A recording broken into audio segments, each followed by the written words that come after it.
Good evening, everyone. Welcome to Mac and Talk number 51 for Tuesday, September 26th, 2023.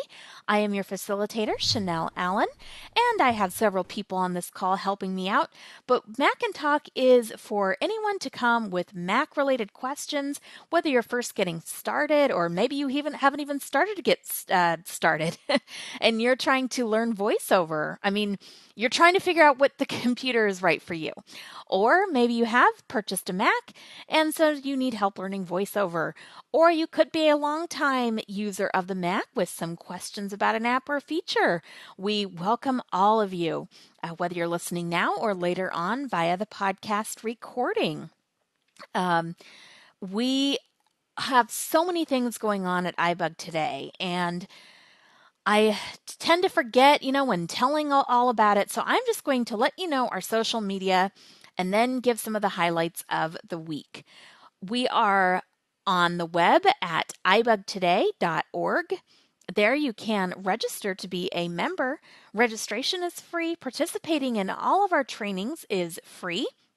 You can also find the calendar of upcoming events and find links to the Mac and Talk page, where you will find info on our Mac and Talk discussion email list and links to recordings. If you prefer to be on Facebook or social media, we have you covered there. All of our announcements are posted. On Facebook, we are at facebook.com/groups/ibugtoday. And that is also a great place to exchange information and Q&A in between calls. On Twitter X and Instagram, we are at iBugToday. And as far as events coming up this week, on Thursday, we have It's iBug's Life. And the topic is Taking Care of Business on Organization, facilitated by George Batiste.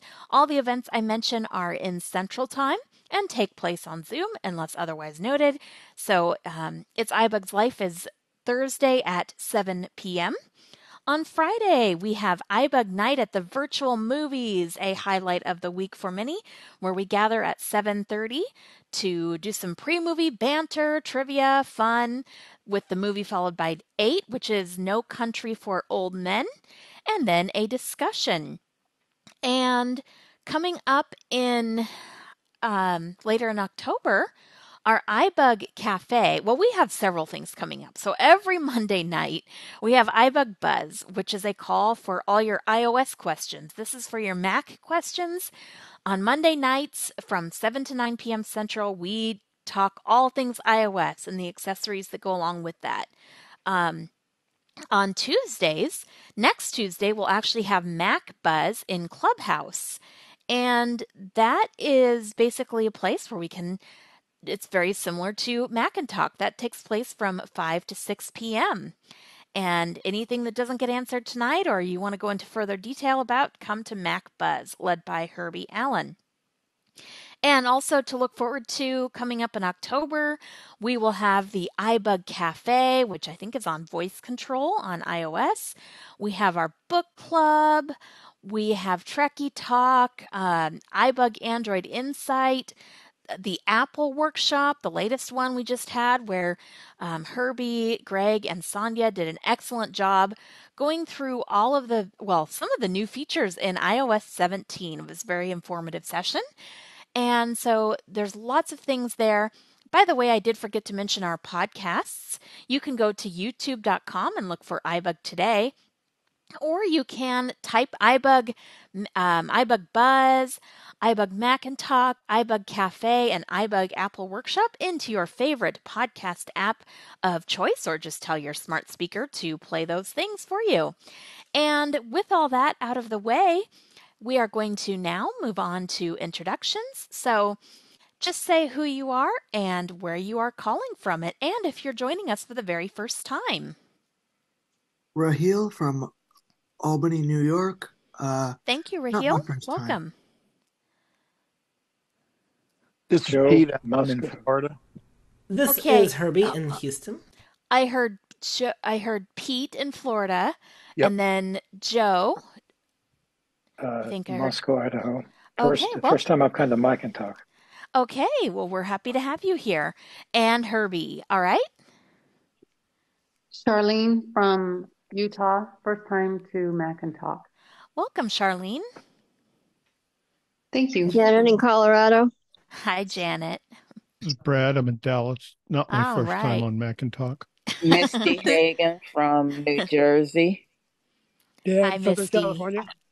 Hi, Dan. Judy from Diana Olivera. Colorado. Who from Colorado? Judy. Oh, Judy, yes. Okay, hello. Hi. And Judy from Priscilla Connecticut. from Arlington. Oh, Priscilla and Judy. The other, welcome. Two Judys. Yeah. Okay, Diana Denise. Oliveira from Falls Church, Virginia. Welcome, Diana. Denise from Pennsylvania. Hi, Denise. Are you new? Have you joined us before? Yes. I've joined Okay. before. Yes. Okay, well, welcome back.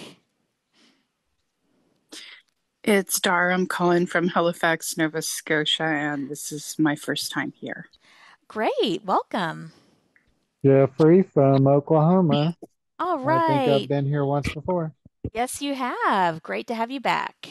It's Diane from Santa Cruz, California. Welcome, Diane. Hi.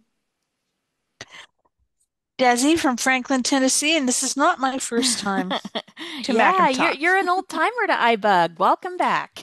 Thanks. Tammy Ray from from Connecticut.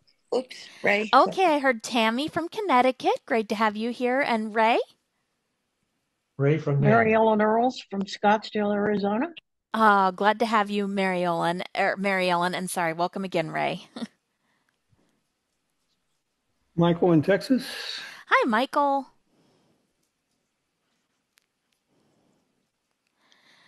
All right. So, Misty Hagan from New Jersey. Misty, welcome. I'm glad you keep coming back. Joe from Hanover, New Hampshire. Welcome, Joe.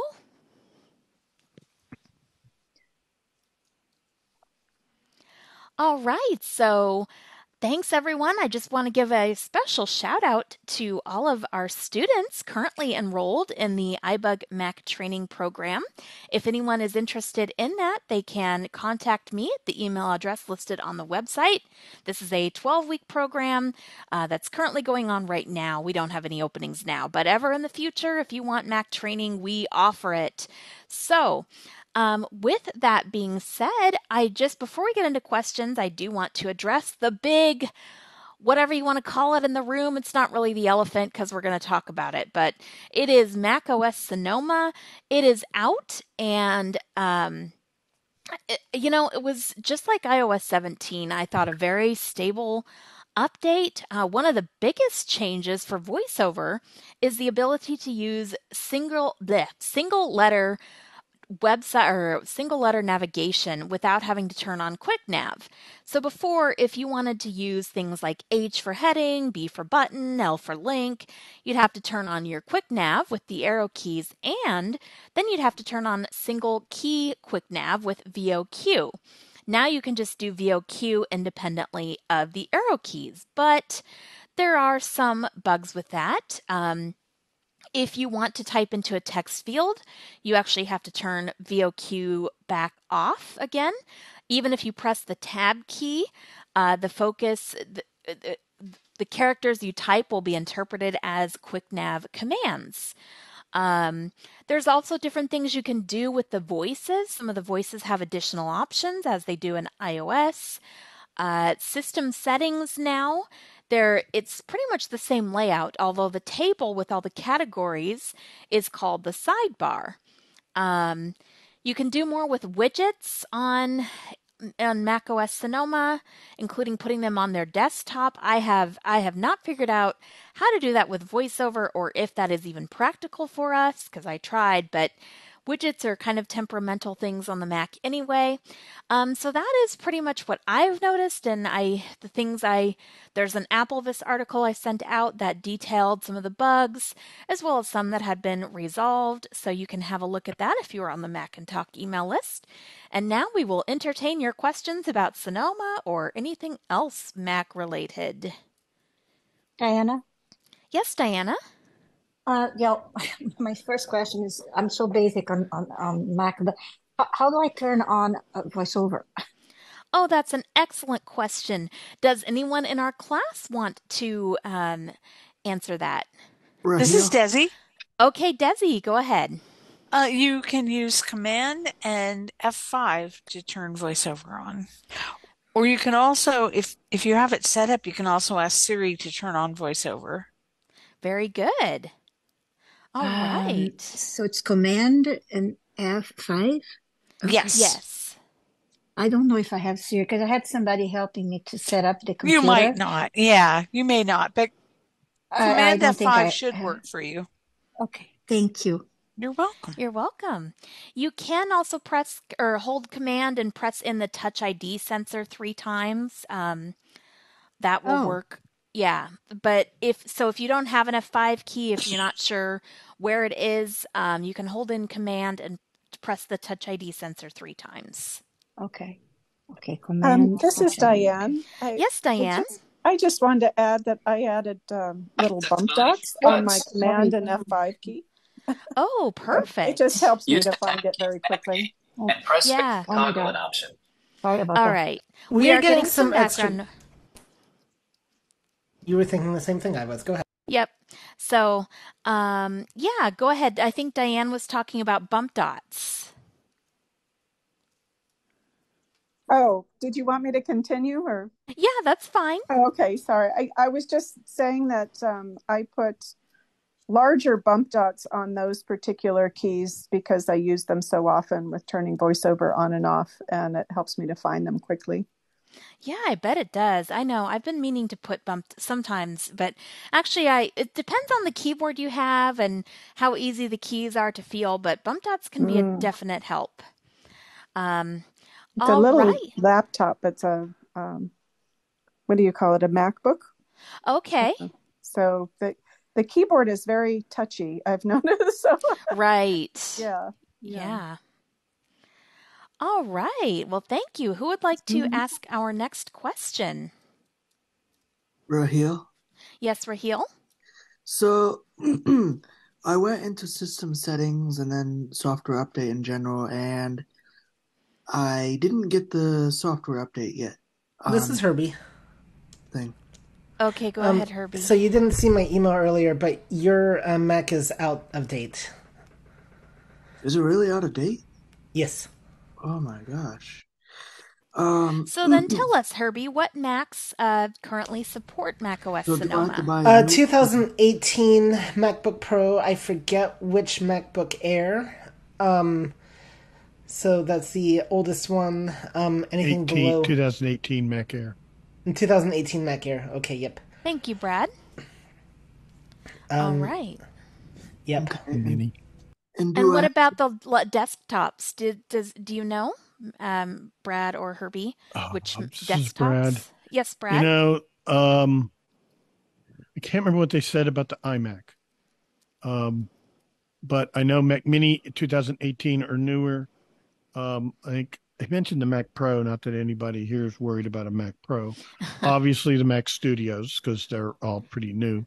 Right. I thought it interesting that it said MacBook Pro 2019 and newer, but the Mac Mini and the Mac Air were 2018 and newer. So I don't know. I can't remember all of them on the list, but it was interesting. Okay. It was kind of not like straight shot say if it's 2018 or newer, it works. So I don't know why a MacBook Pro would be different than the MacBook Air.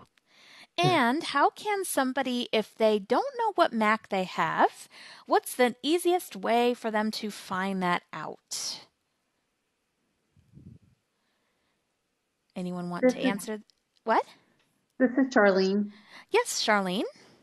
So go to VOM menus and Apple, and then scroll down about this Mac. There you go. Excellent. Yeah, it is a 2017 MacBook. Okay, Raheel, remember you need to say your name and wait to be recognized. That's okay. All right, so sorry you are out of luck. That's unfortunate. So who would like? Sorry. Yes. Okay, go ahead. So what would you recommend I do then? Is it, do I have to like buy an updated Mac or, because I know they begin at like 1099, 1200, 1300, you know, somewhere around there and all that, and then things like that. And then, do I have to update my Mac and stuff or for security, right? And then I wonder if I don't know which laptop I should get though. The This is Pro. Brad. Yes, Brad. What do you have? You have a 2017. What version of Mac OS are you running right now? So running 13.6 on a 2017 That would MacBook be Pro. Ventura, correct? Yes. Except for some of the new features, you don't have to do anything. If it's working for you, there's no reason to run out and spend money unless you just want to. Apple will continue to release security updates for Ventura and probably Monterey and even Big Sur for a while. Big Sur's a couple years old. I'm not sure how far back they'll go, but certainly Monterey and Ventura will continue to receive Right, security okay. updates for the next year or two. So unless you just want to get a new Mac, you don't really have to do anything. If you're on Ventura, you're really not going to miss out on much. All And then if I right. get a new Mac, do I Okay, have so to we need to move on. That's a great, sounds like, it's a, yeah, I would agree with Brad. This stuff is, just some minor updates, and if it's working for you, so who would like to ask our next question? Is Ray? Yes, Ray? As you know, Chanel, I've been having trouble with my keyboard. For example, Command F5 does not work. And the keyboard commands you give us for the speech attributes don't work. I had another keyboard lying around the house, and I tried that one. Unfortunately, it's a Windows keyboard, but Command F5 does work on that one. But I want to get a new keyboard, and I'm wondering if you are able to recommend one or tell me what I should look for or what I should stay away from. Okay, who wants to give some recommendations about good keyboards for the Mac? This is Desi. Yes, Desi.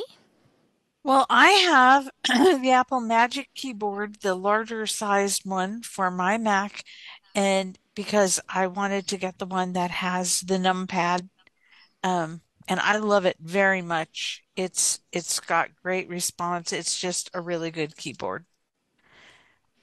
Yeah, I would agree with that. It's an awesome Yes. one. Thank you. Mm-hmm. How much This is does it Diana. cost? Okay, so Diana, go ahead. Yeah. I would second on that suggestion because I am new, but because I still have some sight left and I'm used to my keyboard for Android for the Windows, so I decided to get the Magic one, and it does have the numeric pad, which for me is very important. Thank you. Very good. And I'm sorry, Ray, go ahead. Yes, I was wondering what the price is approximately. All right. I think it's around This is Desi. Yeah, Desi. I want to say that it was $199. Is that too much? Does anybody That might be for the newest. Oh, go ahead, Brad. Well, it's the newest, but it depends on the color. Okay, Brad is talking. I'm sorry. They have a white one and a black one with white keys or black keys. The black key one is $20 more. Apple, they find a way to squeeze a little bit more out of you if you want. But then there's also, you get the one with white keys. Then there's your choice of, do you want one that has a Touch ID sensor on it or not? And I believe the white one with the Touch ID is $179. I think without the Touch ID, it's $149. And I would say whether or not you need one of those, if you want to use the full-size Magic extended keyboard with a MacBook Pro or Air, so that you just have the bigger keyboard experience, you already have a Touch ID sensor on your computer's keyboard, so you do not need to purchase one. And I'm not even sure if it would work because you already have one that's on the computer.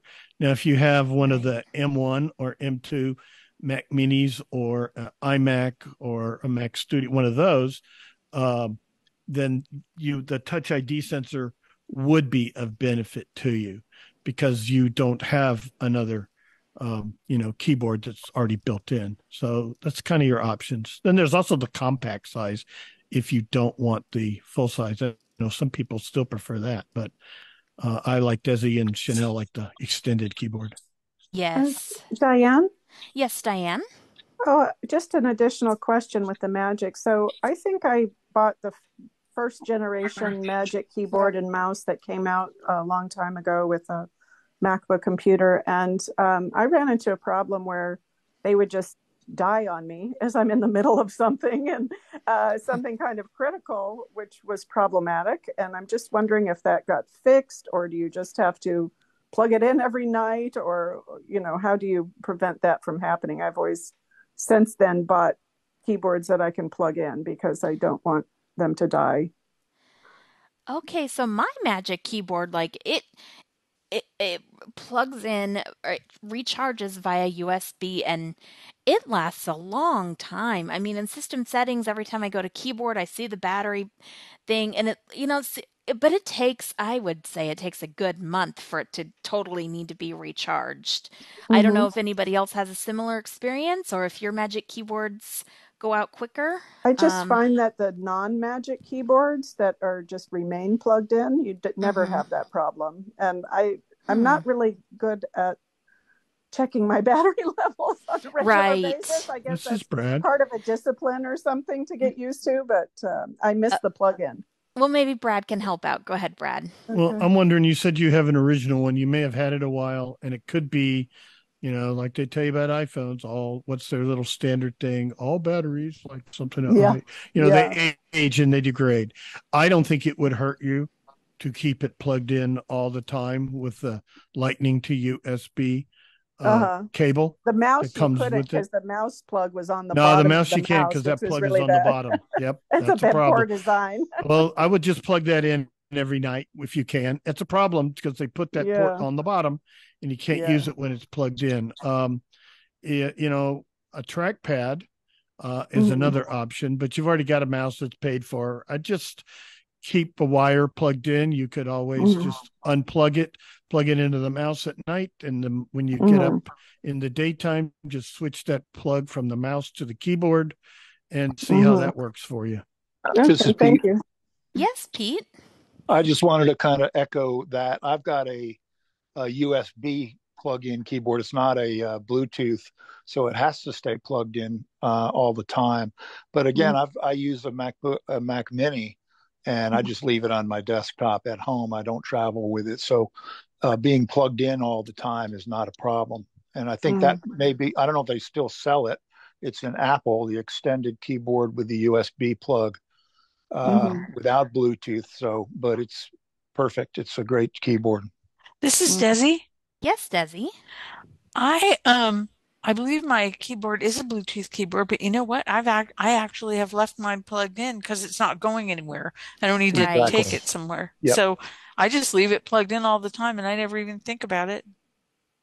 Yeah, I don't, but like I said, mine lasts for a good month before I have to do anything with it.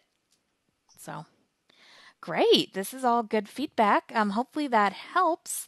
Does anyone else, have any other keyboards they like to use with their Mac? This is Ray. Yes, Ray.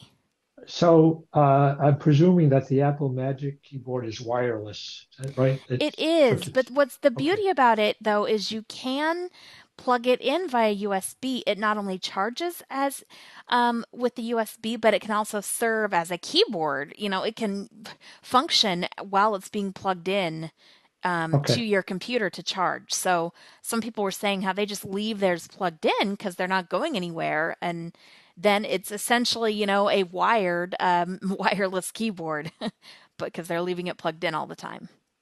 This is great information. Thank you all for. Yeah. Excellent. All right. Who would like to ask the next question?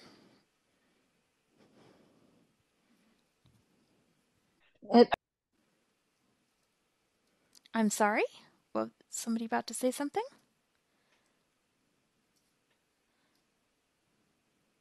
This is Pete. Hello.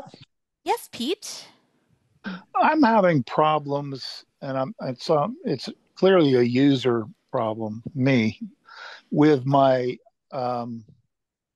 what is it, the spotlight search in the Mac.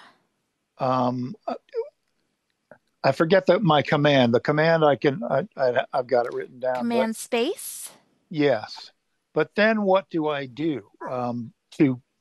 It'll obviously show the results, but I have problems navigating through the results and selecting a result.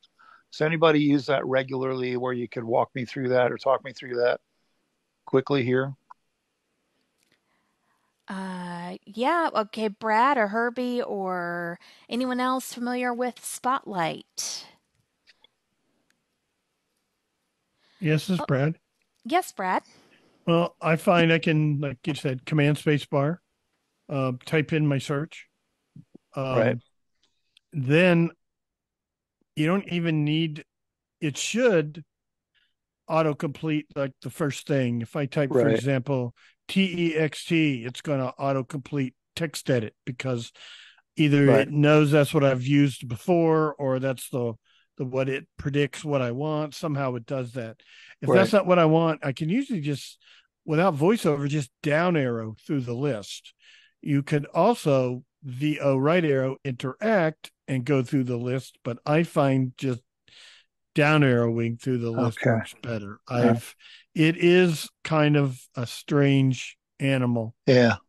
To deal with, but I find doing it without voiceover reads the choices I go through. So even if I don't use voiceover navigation, I do okay. And VO space to select, VO space bar to select one of the items. Or just press enter. Enter will work. Okay. If I'm not using voiceover navigation, I would use the enter key because that's the non-voiceover way of doing it. Since that's how I started out, that's how I stick with. Good.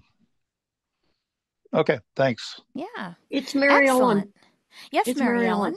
I journal and I use Spotlight search about 20 times a day to open that journal. And what happens is I'll write, say, September 2023, and I can get as far as SEP, and it will go right to the September 2023.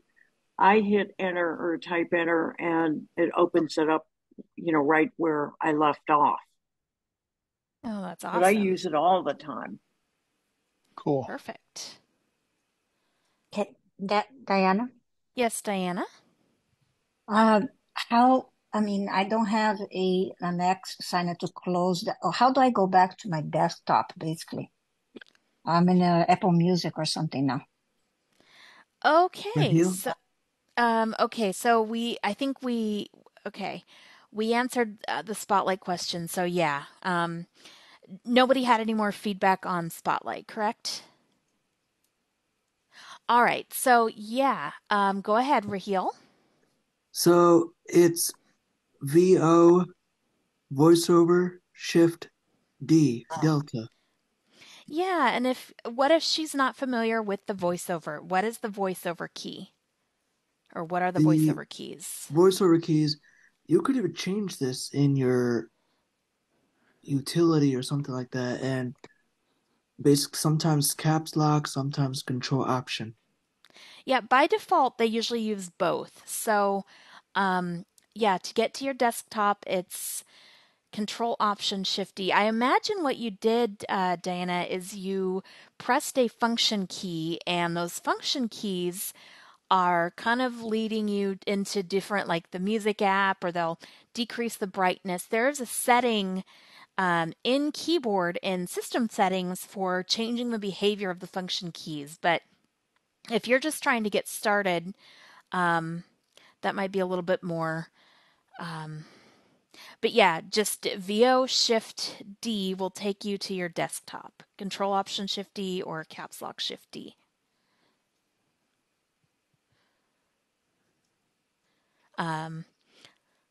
Yeah. All right. Who would like to ask the next question? Joe? Misty? Okay, Joe, and then we'll have Misty. So go ahead, Joe, with your question. I was having trouble turning on Siri. I listened to the homework podcast from Apple Viz. Mm-hmm. The guy from Australia who talks real fast and mumbles a little bit. I couldn't follow him very well. But I could not find the place where you turn it on. Yeah, and I think we talked about it in class, but who wants to tell Joe about turning on Siri?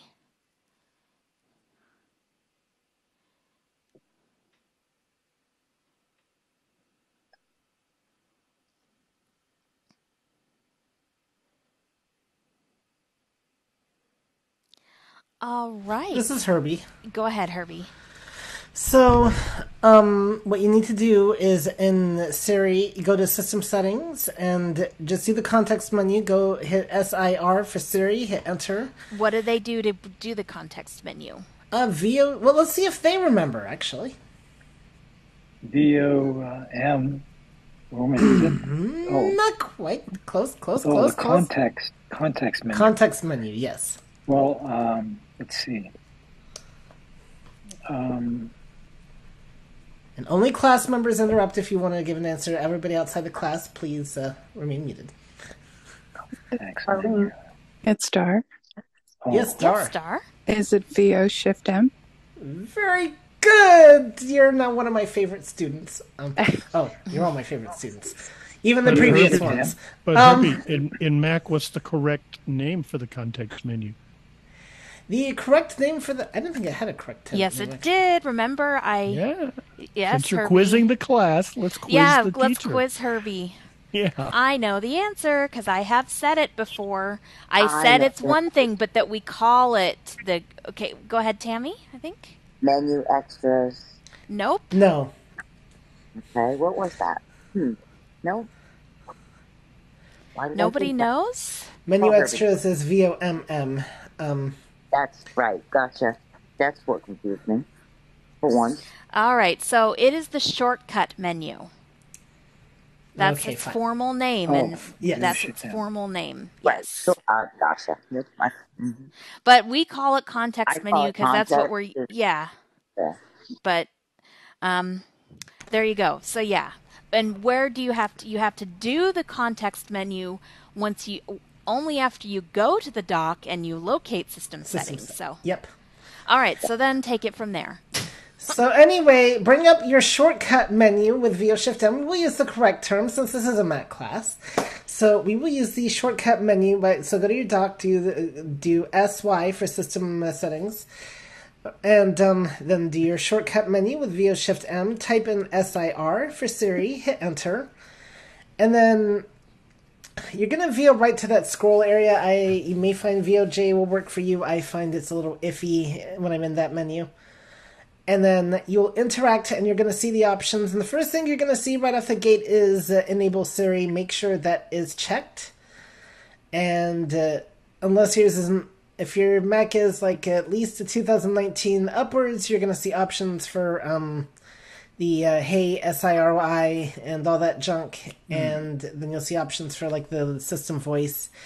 And then the other thing you might want to do is customize the shortcut key to hold down. Because by default, it conflicts with the Spotlight search, so you can change that, and that should. It doesn't conflict. It's just sometimes if you hold down, if you don't hold it long enough, it's interpreted as Spotlight, and yes. But I do Option Space because nothing else uses Option Space, so it's a lot happier. So that's what I do myself. And there you go. Thank you. And what do you know? They got an answer to the question for one of the study questions. All right, go ahead, Misty. The question also came up previously, actually. So, anyway, go ahead, Misty. Okay, I was going to ask a question about the difference because I use VOD for just about looking for everything, but I just heard you guys say VO Shift D, and I was wondering what's the difference. This is Herbie. Okay, Herbie, go ahead. Yeah, they are two completely different things. The dock is an area where you can.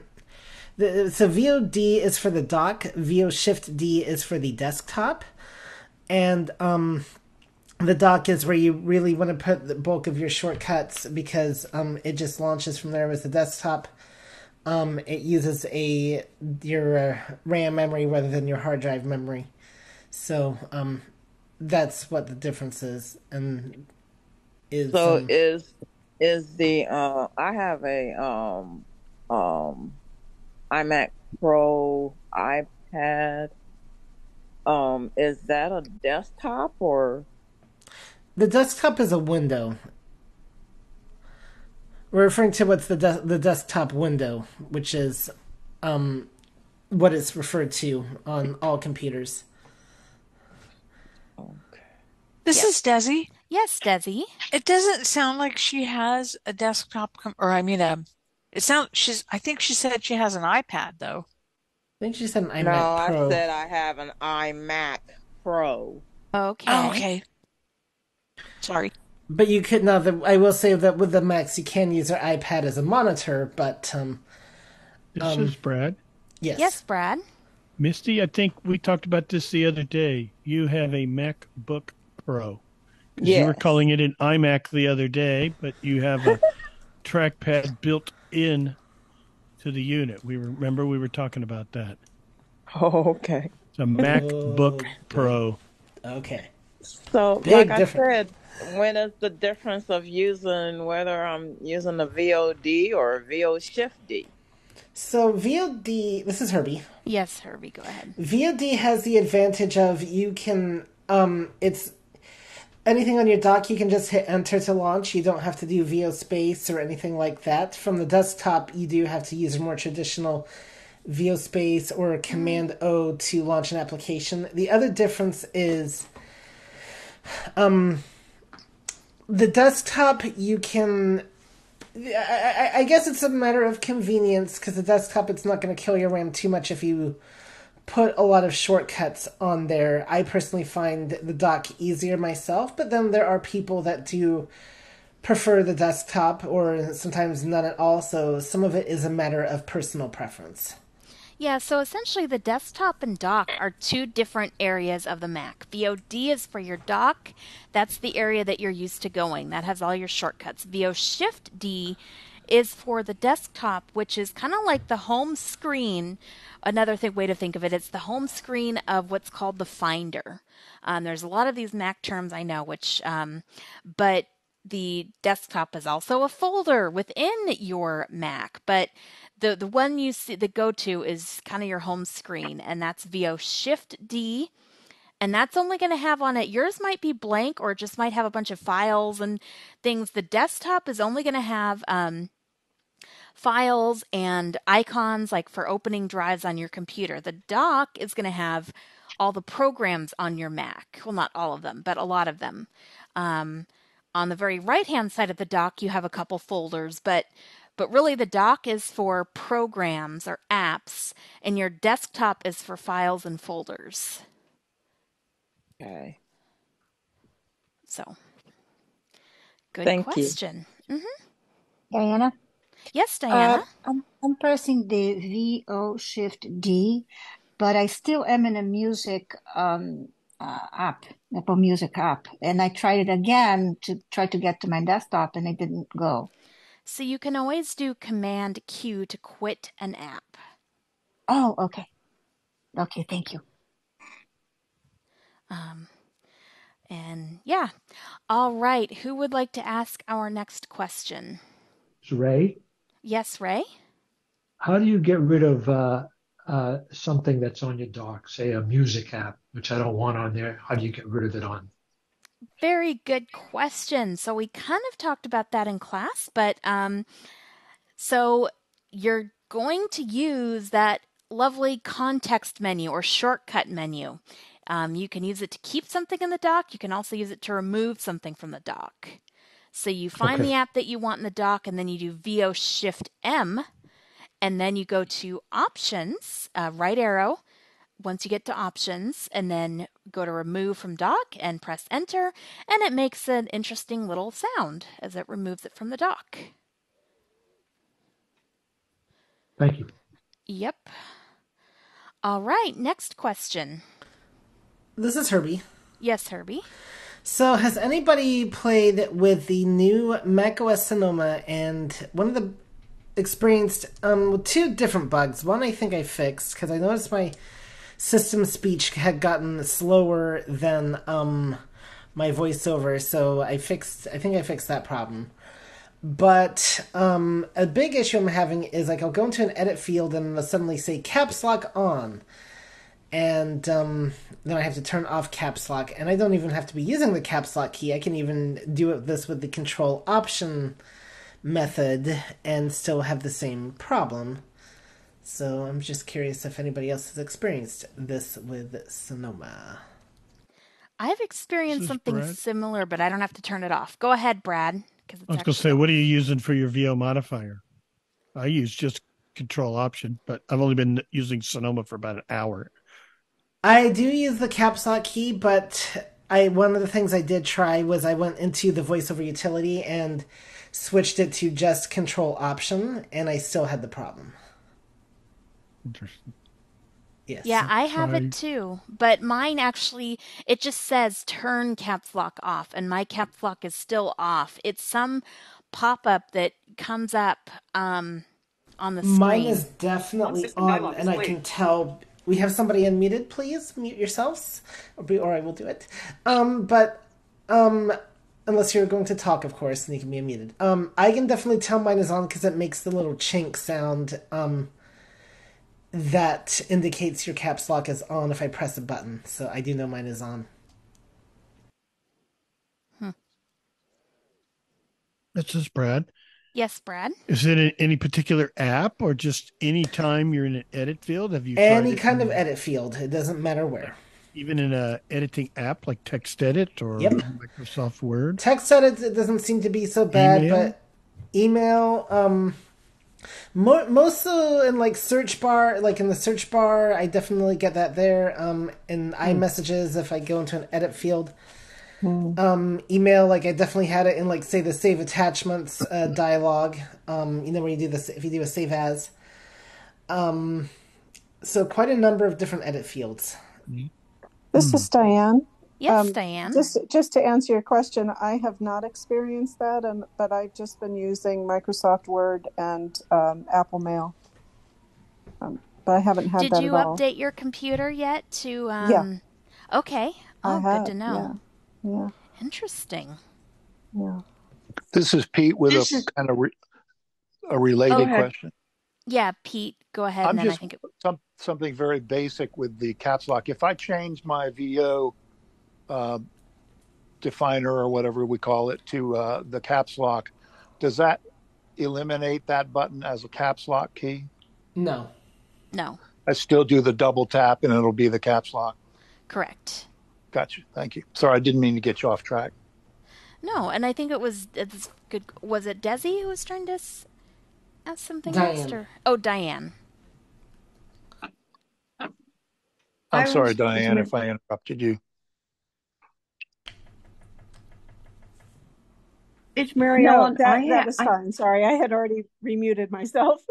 Okay, Mary Ellen then. Sorry, go ahead, Mary Ellen. I was just going to say, I haven't updated on either computer, but I have that problem on my MacBook Pro, which is, the old Intel thing. And I'm running Ventura 16 point, the latest on the Ventura, and I have that problem. That is interesting.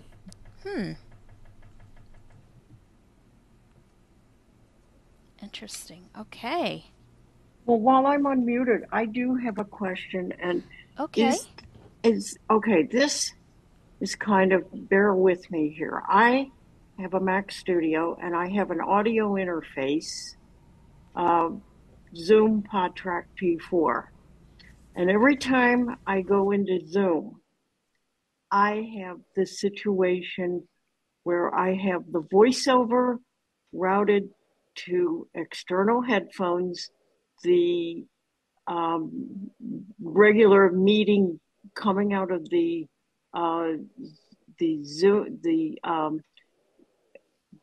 speakers from the display, but with that, I have the system voice coming out of the big speakers.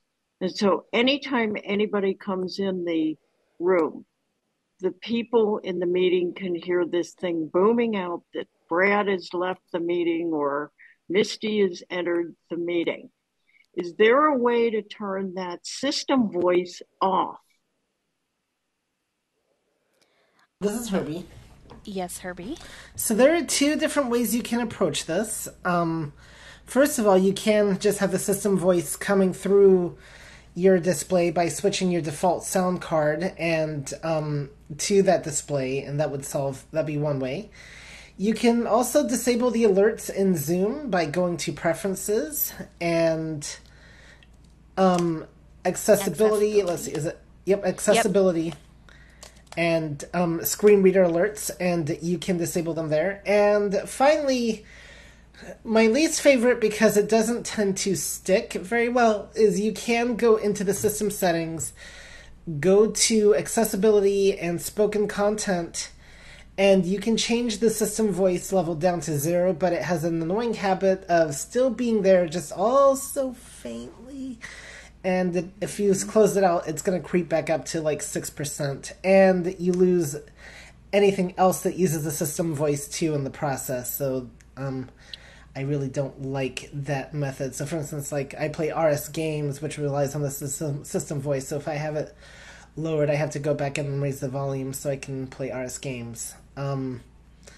So there are several different ways you can approach this. But problem. I went in to the Zoom settings and, the preferences and went down to the accessibility. Mm-hmm. And I went in and I unchecked the screen reader thing and it said host only. Yeah, I know. I haven't tried this. I'm on my iPad right now. So I haven't tried it on this Mac Studio since. So I'll give it a try, and if I have any more questions, I'll come back next time, with this. But it's I have spent hours trying to figure this out. Yeah, disabling the screen reader alerts should fix the problem, and that's what I would recommend. Disabling all of them. Disabling all of them, yes. Yes, well, that's what I did. Okay, well, thank you. Yep. Sometimes you'll still, when the host is changed, that unfortunately still does come through no matter, even if all the alerts are checked or unchecked, whatever. So you will still hear about the host. Look on the bright side. When they know that Brad has left the meeting, that means that's your sign to start cheering. And now. Oh, I'm not supposed to say that? Oh. No. No. Yeah. This is Desi. Yes, thanks, Desi. And I am not going to cheer when Brad leaves because I really like Brad's helpfulness. So there. Yes. Can anybody help me with my situation? I know we went through the voice utility last time and voice over utility, and I need to go back through that because, as with everything, if you don't do it for a day, then you sort of forget. I went into the voice over utility because I want my Alex voice back instead of Samantha, and I could not figure out how to change it back. All right. So Raheel? Okay, go ahead, Raheel.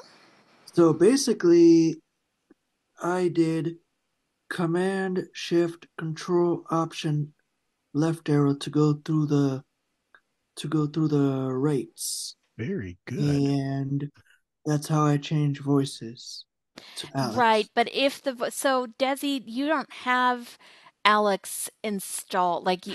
I did. Yeah, I was using it before I got this update. Yeah. Okay. Yeah. So if you were to try that and do the VO command shift left arrow or right arrow, either, and then until you get to voices This and is see if Brad. it's in. Go ahead, Brad. Yeah, it did it to me again. It did it today to me. I used Alex. Remember when we went from Monterey to Ventura? They changed it so that the default voices are like on the iPhone. It's Samantha. And you had to go into VO utility, into voices, and download Alex. So when I did the update this afternoon, it went right back to using Samantha. And it does it both when you're logged in, and it also changed it back to Samantha on the login screen. And Raheel was right. Since you've already downloaded it during Ventura, it is in there. And the way to change back to it is like Raheel said, VO command shift, hit one of your arrow keys to open up what's called the voice attributes rotor, then right or left arrow till you land on voices, all the time continuing to hold down VO command shift. Once you land on voices, it's probably on Samantha, and you're going to up arrow until you get to Alex. And once you get to Alex, you can, either leave it on voices, or I go right or left arrow and go back to what I usually keep it on, which is volume, but you might want to adjust the speed or something else like that.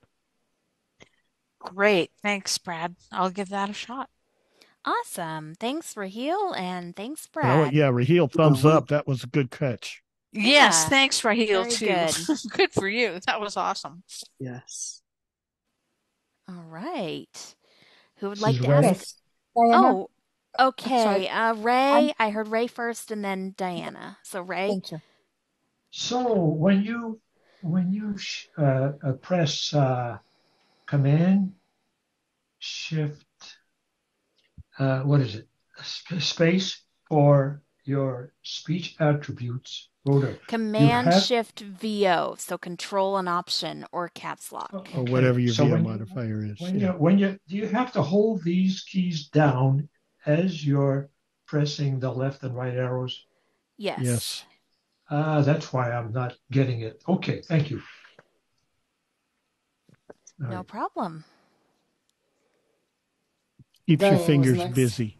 Oh, yes. Thanks for the reminder. Okay, Diane or Diana. Diana, yes. I'm still trying. I pressed the command and the Q, and I go. It just doesn't get me. Now it's getting me to notes, and I can't get out of there. If I press command Q again, it's gonna go back to music, so I can't get to the desktop. Command is the key to the left of the space bar. Yeah. Right. The first key to the left, because it's okay. Because I think Function Q takes you into like a quick note or something. I don't know, but Command Q should. Okay, so. Okay. Yeah, because the command. Yeah, because I have the dots. I have the dots on my keys. So I mean, let me see. I have the dots. I'm sure I'm pressing command. So it's Command Q. And command is the key that's immediately to the left of your space bar. Oh, okay, right. Oh, I see. Okay, let me try now. Hold on a second, please. Yeah, not doing anything. Okay. So I'm still in my notes. So, it's Diane. Okay. Yes, maybe Diane. try the command to the right of your space bar. Oh, okay. There you go. That's a thought. Shouldn't matter. This is Brad. What are we trying to do? I mean, if the one command key is bad, for instance, though, the other one will work. That's true.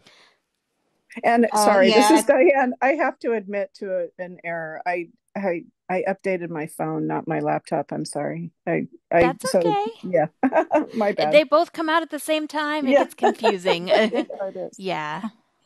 Yeah, I pressed the right command key and it didn't do anything either. No, This is Brad. Didn't move. Okay, Brad, go ahead. What were we trying to do? Toggle voiceover on off? No, she's opened apps and she's trying to get out of them. The apps that. Oh, okay. You're doing Command W, Command Q. Yeah. Okay. Diane, there's an alternate route if you want to try it that way. There is, yes. Yeah. Go ahead. And that's to press voiceover M to go up to your menu, and then go use your right arrow key to go to File, and then your down arrow key to go to the Quit, and it'll quit. It's just a longer route. Okay.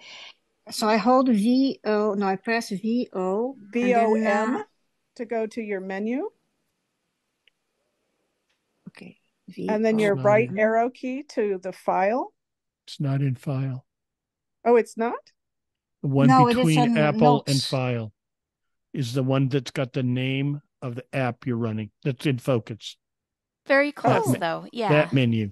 Oh, my bad. Oh, I always... yeah, you'd think in Windows in the File menu, that's where you go to close something. But in the Mac, it's actually the name of the... Diane, it sounds like, you're probably going to need to get somebody to work with you. Or contact Apple Accessibility. So, what I would recommend doing, which can be very helpful, is going into Keyboard Help. That's VOK or Control Option K. If you press that, then you'll be able to go in and press all the keys on your keyboard to find out what they are, where they are, and just get more comfortable with pressing keys on your keyboard. So, okay, I'll do that. I don't want to interrupt anymore, but it's just that frustrating because I'm trying to find out things, but it's I'm very very at the beginning. So, but I understand. I appreciate the help anyway. So I go to what is that again? Command options. Control Option K. Oh, Control Option K. Okay. Thank you so much. All right. Who would like to ask our next question? This is Desi. Yes, Desi. I just want to follow up and say that I am so happy I have Alex back. Oh, good. Yay. Wonderful. So thanks to Raheel and Brad and anyone else who helped. I appreciate it. Awesome. You have a relationship with him. Anyhow, this is the other Joe. Oh, hi, Joe. This is a question because I'm lazy. Is there more than on the Mac? I use the rotor all the time. I'll hit right arrow, left arrow, and it puts it into quick nav, and then up arrow, left arrow, or left or right, and it goes around the rotor to the different settings. Is there more than one rotor, or is it just that one rotor? There is. Can anybody tell? And we're going to cover that in class, but does anyone want... I can No, wait. well, that's a good question because not everybody is part of the class and gives you something to look forward to. So who wants to tell Joe about the other ways of accessing the rotor that we have on our Mac? VoiceOver.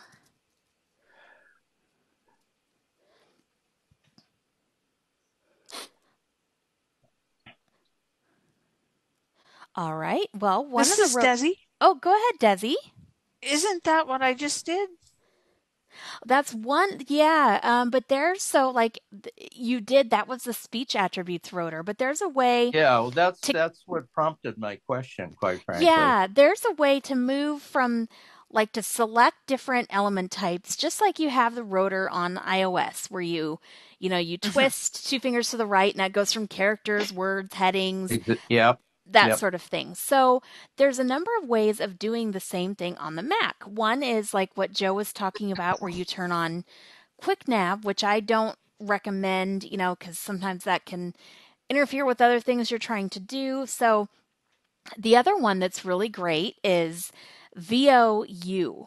That brings up what's called the web rotor, and that is more pertinent, when you're on the web, but it can also be really useful in emails or even, this is for Diane in our class, in Word. If you're trying to navigate headings in a Word document, you can press VOU, right arrow to the heading category, and down arrow, and you'll have a list of all the headings, or if you know that there's links in a page or document. The other way to bring up rotor categories, and this is even more inclusive than the web rotor because it has the characters, words. The web rotor is only for web page elements, but the other way to access things is VO command left and right arrow. So the speech attributes rotor was VO command shift.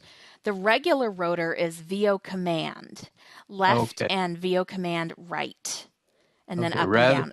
And you're suggesting that's preferable to getting into the rotor by first turning on Quick Nav.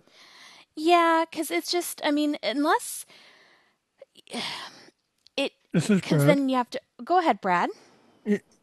It's the same rotor.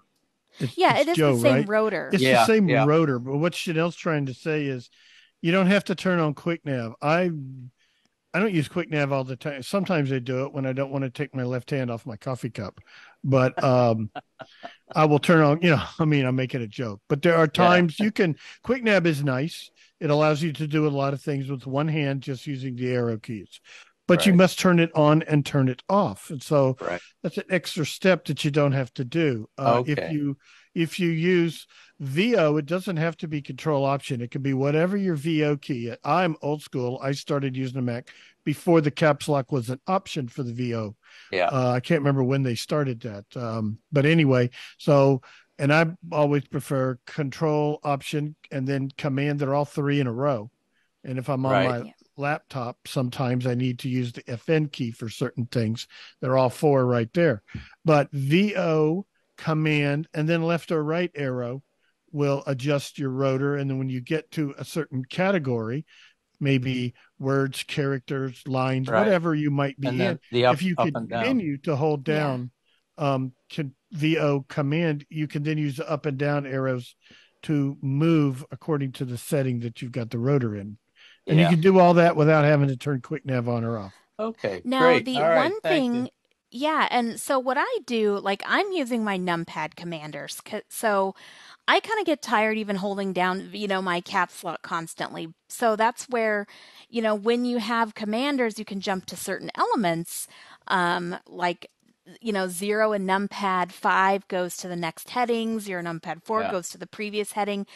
But the kind of why I don't recommend having Quick Nav on constantly is that typically requires more interacting with VoiceOver. I'm trying to teach as much as possible the keyboard way of doing things to where you can, use the keyboard with or without voice. I mean, you have to use VoiceOver if that's what you rely on, but you don't always have to hold down VO keys to do all things on your Mac. So in the class, I definitely teach a combination, but in areas like the Finder, you don't need to interact. But if you have QuickNav on, then you do. So it's a matter of getting really comfortable with your computer and knowing what you're in and how you want to navigate that. But I'm one of these people. I'm of an age where I had a career in a Windows world. Yeah, me too. And it's mildly painful. Right. Becoming totally comfortable in the Mac world. But there's a lot of similarities. I mean, you do want to appreciate the Mac for its differences, but that's where, as much as possible, I teach getting away when you can with just arrow key navigation. But VO arrow navigation does serve its purpose. And, when you have QuickNav on, though, you'll be relying a lot more on VO navigation. So, anyway, great question. All right. Thank you. Thanks, everybody. Thank you, Brad. All right. Who would like to ask our next question? This is Raheel. Yes, Raheel. So, since the battery is going to be depleting, since I had an inspection done at the Apple Store with my Mac, they said that not yet, that the battery doesn't need to be replaced yet, but they said that it's like, I think, borderline or something like that. I think it might be time for a new Mac, but how would I find the cheapest Mac, and what's the cheapest one that you guys would recommend? Like a 16-inch MacBook, or? It's very hard to give recommendations because everybody's use case is so different. And, you can ask people about what Macs work for them and why, but yeah, there's reasons why you'd use a laptop. There's reasons why you'd use a Pro, an Air, This is Pete. Go ahead, Pete. I didn't hate to interrupt, Chanelle, because you were right on target there. But Raheel, do you have any vision, any sight at all? No, I use voiceover and I do a lot of word processing, for example, I wrote Because the reason I ask is that the Mac Mini comes without a screen, without a monitor. And if you don't have sight, then unless you will have a sighted family member or a friend that you may need a screen, a monitor, for them to be troubleshooting to help you out. The Mac Mini is very relatively low price. It may be one of the cheaper Mac models that you Is want that to the do. laptop or desktop? It's kind of a mixture. It's a blend. It's a very small unit. It's a little box it's like a desktop. It's not a portable. The desktop But it does plugs not into the come with a wall. monitor. I'm sorry? It plugs into the wall. I mean, it's Right. electricity only, no battery. Exactly. Right. It's not okay. portable. Because I'm looking But they're relatively inexpensive. That's my point. That's what I was getting to.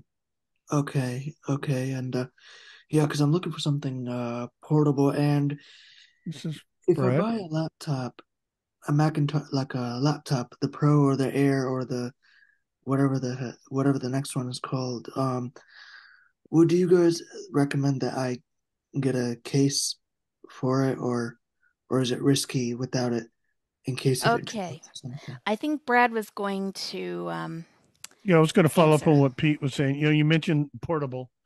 You can't see, so the screen size doesn't matter, but it is nice to have a screen, and it is nice to be portable. That MacBook Air, either the 13-inch MacBook Air, is a really good computer for the money.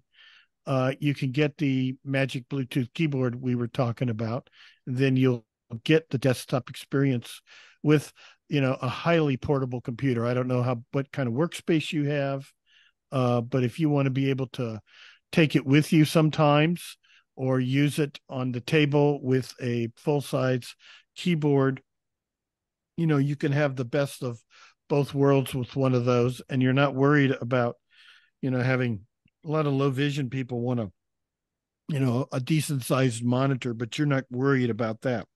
No. But I don't know what kind of computer you got. It sounds like you may have a laptop. It is a laptop. MacBook.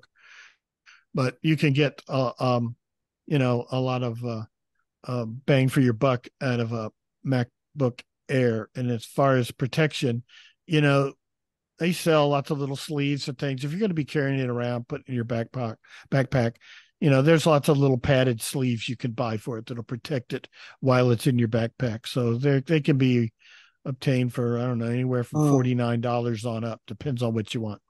Thank you very much, Brad. And I dropped it one day when I was at the Apple store, taking it out of my bag and stuff. So I just don't want that to drop if I have to take it out for any kind of training at the Apple store, or if I'm out in the community, taking notes for some reason. All right. I see that we have a raised hand. We don't use raised hands in these calls, but Jane, would you like to go ahead? If you're able to. That's okay. I'm used to raising hands. It's hard not to do that. Just had one question. I backed up my Mac several times using Time Machine, but if I wanted to add things to it, how would I add things to it? You want to add things to an existing backup? Or that too, or just create a new one. Well, because you have data running all the time, so right. How do I? Can anyone help Jane with a Time Machine? I'm not too familiar with that. I know you can, set it on a schedule to back up, and you could probably go into a menu to back up now. But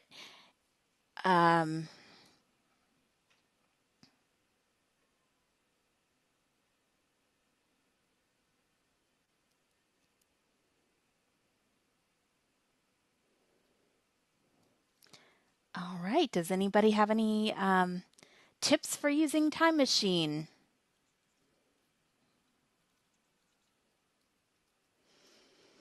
All right. Well, we'll have to take a look at that. I know, you might have a look at the AppleVis website under the Mac Getting Started guides. I think there's Time Machine stuff there. But yeah, good luck with that. It's Diane. Yes, I Diane. think I saw an article coming up. We haven't covered it yet in class, but it was an optional article coming up for using the Time Machine, and it was through AppleVis. And I would almost just go to the dock and go over to Time Machine and check it out and see what you can find. Because you'll probably find if you know enough voiceover to know how to explore things, you could probably figure it out. Also, YouTube is really helpful sometimes. I often search for YouTube videos on how to do things, and there are often answers there too. So good luck. I'm looking forward to learning that one too. Yeah, all right. Joe? Yes, Joe? This is kind of a similar question, but my computer keeps saying it's been 45 days since I've had a backup, and I'm not sure where I go to do a backup. Is it because that, like, do you have a drive that connected to the computer? I do have a drive that it's not connected at the moment, but I do have an external drive. This is Brad. Go ahead, Brad. Sounds like you got Time Machine set up, but you don't have the drive connected to your unit. Time Machine wants to do automatic backups from time to time. And if you have set up a Time Machine backup and that drive, for whatever reason, is not connected to your Mac, that's what it's alerting you. And it'll pop up probably with either a banner or something that's popping up in the upper right corner of your screen that's alerting you. This Mac has not backed up for X number of days. So I would connect that Time Machine drive. What do you have, a laptop or a desktop? Laptop. Joe? Then a laptop. Well, whenever you can, connect that time machine. That's the thing about a physical time machine. It needs to be connected. I would connect that drive, then go to your status menu area, look for your Time Machine icon in the status menu, select it, and there should be an item in that menu. By selecting it VO spacebar, open up a menu, and there should be an item in there to do a Time Machine backup. You can initiate it manually, or you can connect the thing and wait for Time Machine to do it automatically. It may do it immediately since it's been so long, but you can always just open the menu and initiate it manually, and then it's started. Then if it's been that way, let it sit overnight, leave your machine on, and I don't know how long it might take to do it. Yeah. Okay. That makes sense. Thank you. Great. All right. Any more questions? This is Desi. Yes, Desi. I have my computer now so that after it sits idle, if there's no programs open, for, I don't know, 5 or 10 minutes or something, it will go to sleep. But I have a Mac Mini, and I'm wondering, do I need to have it go to sleep? Is there a good recommendation for doing that? Because then every time, like if I come back a half hour later and I want to use my computer, then I have to hit a key on the keyboard, and then I have to put in my login password again. I do have the oh shoot, what do you call that thing? The Touch ID? Yes, but my Touch ID doesn't seem to work very well for me. It'll just keep saying login failed, and I get tired of that. So okay, Brad, go ahead. I have found, like whatever finger you set up, like your index finger on the right hand, for example. Which is my one, yes. Yeah. And go in there and set that same finger up as finger number 2. Oh, Believe it okay. or not, it'll make a difference. Same Okay. finger number 1 and finger number 2. And sometimes you don't hold your finger on the little sensor just right. But, and I found this was the same thing true back in the days of Touch ID on an iPhone. It worked the same way. Set the same finger up as finger 1 and number 2, and you have a better chance of it working the first time. You don't have an Apple Watch, do you? I don't. Okay. Because I have mine set up that it unlocks with my Apple Watch. And of course, that doesn't always work perfectly, but it does more than it doesn't. Yeah. But, I do the same thing. I have mine set up. It goes to sleep. It locks. It's a good idea to do that. And then you come back, I hit the control key. It wakes it up. Mine will unlock on my watch. If it doesn't, I just touch the Touch ID sensor and boom, it unlocks real quick. So. Okay, so I just need to go set up finger number 2 as number 1 again. It's the same finger and see if that helps it. Okay. And I think you had that other question about sleep recommendations. Is it a good idea to let your computer go to sleep? And so does anyone want to give any feedback to Desi on that one? Or this is Pete. Yes, Pete. I don't know that this answers that question, Chanelle, but do you have to, when you wake up your computer from sleep, do you have to input your login or your finger ID? Because I don't do that. I just wake it up and it's just Brad. Ready to go. Yes, Brad. It's a setting in security and privacy. I have mine set to do it. And you can go in there and tweak that setting. So if you're not worried about it, my wife doesn't have hers. You could turn that off if you wanted to. Okay. And where so you don't have that? to do it. Secure and go to system settings. Right. Like Kirby was talking about earlier. VOD, go to the dock, type SY, that'll take you to system settings. Open the shortcut menu and type SEC for security. I think it's actually PRI because it's Is that it? What is it? Yes. What's SEC? What does that do? Well, it's part of its type. It's the thing actually starts with privacy and security. Is it privacy? Okay, I never can remember. It used to be security and privacy. I know now. Privacy, I know. Security. They like whatever to it. Yeah, you're right. It didn't. Yeah. So PRI. Yeah. Anyway, you'll find it in there, and then you'll go straight to it.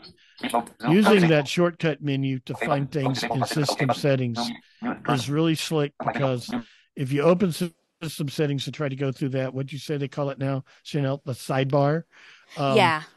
There's a lot of categories, and then categories have subcategories. But if you use the shortcut menu, a lot of those, there's like 30 something things on there. So it's a lot of the subcategories are right there on that menu with first letter. Type the first couple of letters, you'll go right to it. If you can remember what they are. I know. Right. It's hard when they keep changing them on us. Yeah. Well, it is. Yes. All right. Well, thank you so much. Yeah. This is Herbie. Yes, Herbie. So I think I may have found something that we are going to like about this latest Mac OS. So you know how in Zoom you go into Safari, you have the cancel button and the allow button, when you're opening a link. Well, now to the left of the cancel button, there's an always allow button. Yeah, I saw that. And it seemed, at least it worked with my Google sign-in, because I used that earlier, and then when I went back into Google, hold on just a minute. I got it.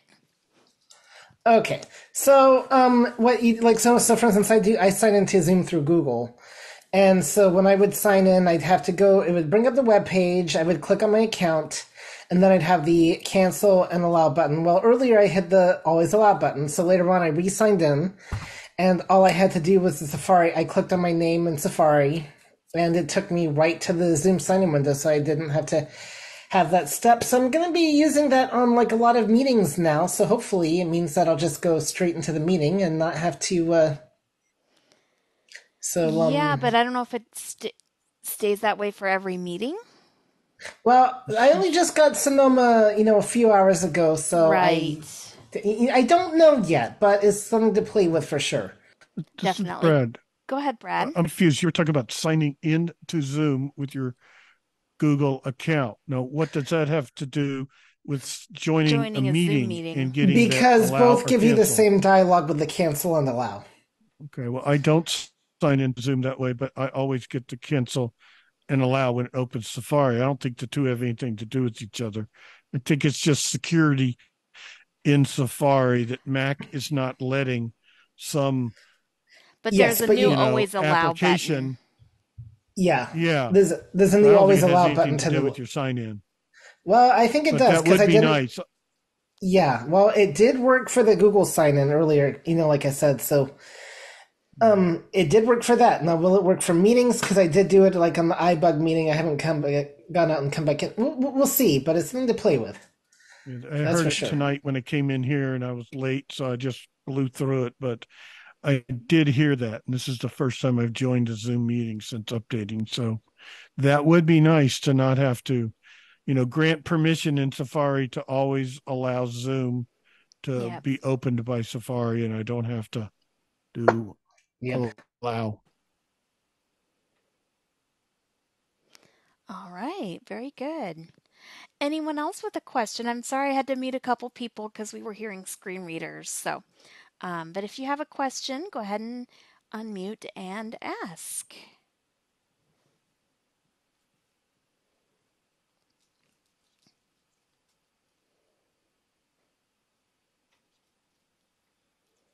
Misty?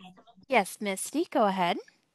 I had a question about when I first opened up my um laptop and I was putting in my username and all of a sudden the machine stopped talking, so I didn't know if I was on the area to put the password in. Um, what do I do for that? Okay. So when you put in your username, did you tab or did you VO right arrow to try to get to the password field? I hit the enter. Okay, that would work. But then it didn't say anything when it went to the password? Right. So I didn't know if I was there or not. So you can always try turning voiceover off and back on again. This is Brad. Go ahead, Brad. I'm thinking if she goes in to the login screen and you go to the field where you type in your username. Of course, hitting enter will not do anything because you haven't typed in a password, so it won't log in. But if you hit tab, it's going to move you from the user ID edit field to the password edit field. And the password edit field is a secure field. So VoiceOver is not going to talk when your focus is in there. Just to make sure you might try using VO navigation that will take you from the user ID edit field. You're going to VO once, it's going to say password. You're going to VO right arrow again, and it will say something like, password secure edit field, and it won't talk after that. But if you're just using tab key, that's not voice over navigation. So So it's you're not going to get VON? VO right arrow VO or right VO arrow. left arrow to move by voice over navigation. So when you're on your logon screen, by default, it's probably going to be right there on the field where you type in your user ID, username. And that's not a secure field. So it's going to talk when you type. But if you hit the tab key, it's going to jump to the next element, which is the password field. And that's a secure field. The voiceover is not going to say anything. Well, I didn't hit the tab key at all. I thought you said you did. Okay, I misunderstood. No, I hit VO and and enter. That won't do Like anything.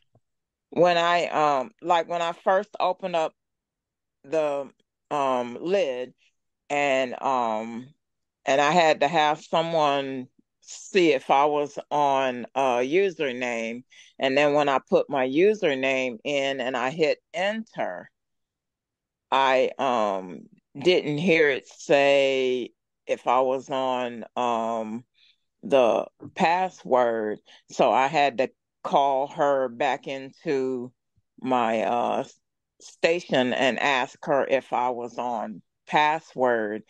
And I don't know what she had done, but she put my arrow on password.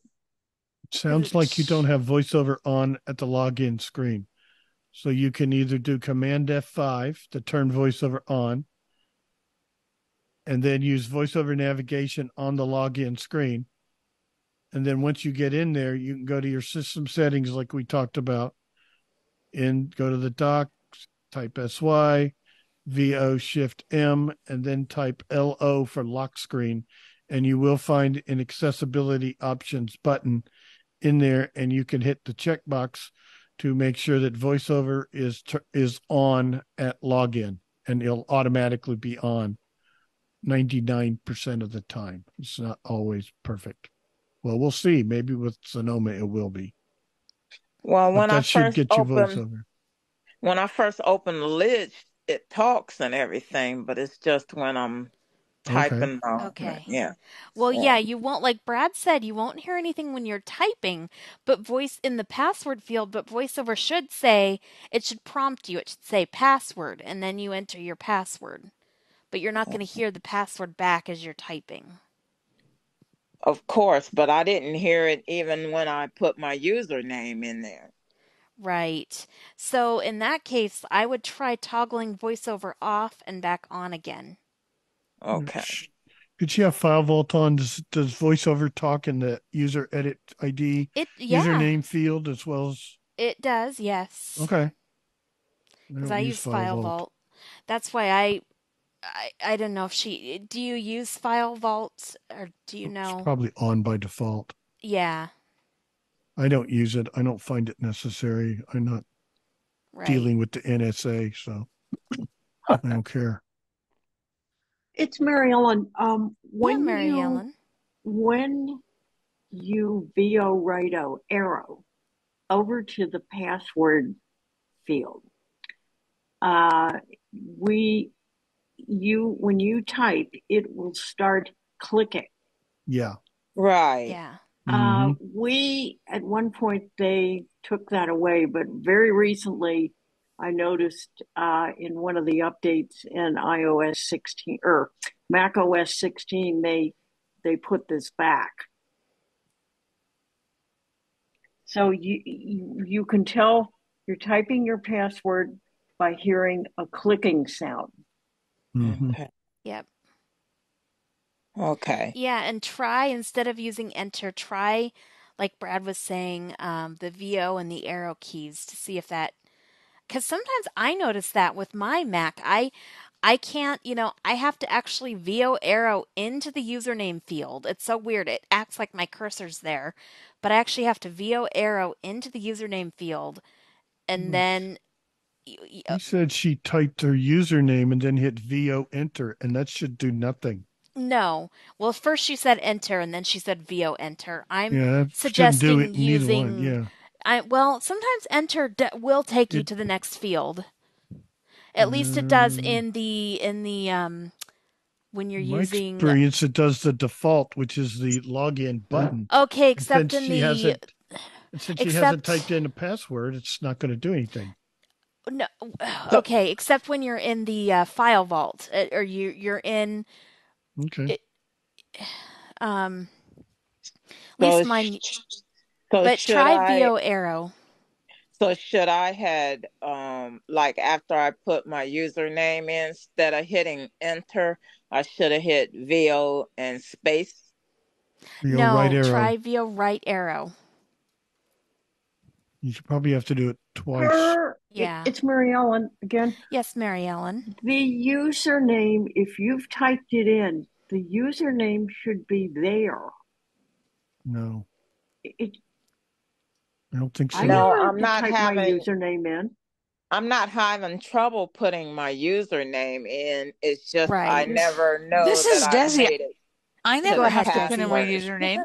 Right. That's Okay. That's because there's another option to have list of users as a pop-up box, and Yeah, therefore, I don't like if that. you have it that way, it always shows you the last user, Yeah. so you don't have to type it in. But if you have it set to type in a username, it's more secure that way, and Yep. therefore the username is never in there. The last user is never there by default. Yeah. All right. Well, we have reached the end of this call, so good Chanelle, luck. Yes. I'm sorry to interrupt. Can I make a quick announcement? Sure. Relating, there's an upcoming event in October. I know you touched on a couple of them at the outset, but on October 7th, which is a week from Saturday, there is an iBug Unplugged, which is on that Saturday night, which would be October 7th from 8 until 10 Central Time. It's iBug Unplugged. And this month, we will be doing Melodies and Memories, which is All right. fun music time. It's a social event, and I'll be hosting it from 8 until 10 on October 7th, and we will be exploring the music of the 1980s. It's a fun very thing. We'll be good. playing Name That Tune and a few other things, and we'll talk about memories of what we were doing and listening to in the 80s. So if you're not doing anything on a week from Saturday, come on in and have some fun. Thank you, Pete. I appreciate that and hope everybody can join us for that. All right. Well, Shameless thanks. plug. That's okay. That's all right. I'm Thanks, giving him a hard Correct, time. but all right. Yes. Thanks, everyone, for coming. We will see you back here Thank you. in a month at the end of October.